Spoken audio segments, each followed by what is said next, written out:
ডাক্তারদের মতে এই পাতা শরীরের রোগ প্রতিরোধ ক্ষমতা বাড়াতে ভীষণ উপকারী। ঠিক ধরেছেন, এটা হলো সজনে গাছের পাতা। এইভাবে রান্না করলে এই পাতা খেতে লাগবে দারুণ সুস্বাদু।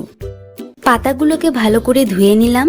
কাঁচা লঙ্কা 2টো আর রসুনের 4টে কোয়াকে এরকম কুচি করে নিয়েছি। একটা বড় চামচ ভর্তি লবণ নিলাম। এবার নেব হাফ চামচ হলুদ গুঁড়ো। পাতাগুলিকে মুচমুচে করার জন্য বেসন নিলাম 3 চামচ।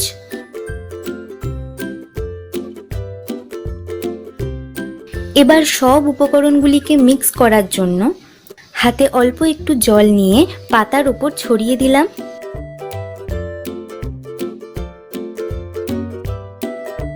পাতাগুলিকে হাতে নিয়ে এরকম চ্যাপ্টা ও গোলাকার ছোট ছোট মণ্ড তৈরি করব।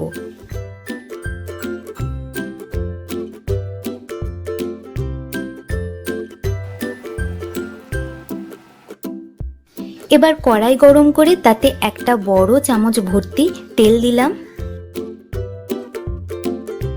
তেল গরম হলে পাতার মণ্ডগুলিকে এক এক করে কড়াইতে দিয়ে দেব। গ্যাসের আঁচ কমিয়ে এক পিঠ প্রথমে ভালো করে ভেজে নিলাম। এবার অন্যদিকে উল্টে খুন্তি দিয়ে চেপে চেপে ওই দিকটাও ভালো করে ভেজে নেব। মুচমুচে সজনে পাতার বড়া একদম রেডি। রান্নাটি ভালো লাগলে ভিডিওটিকে লাইক করবেন আর এরকম আরও নতুন রান্না দেখার জন্য সাবস্ক্রাইব করুন আমাদের চ্যানেলকে।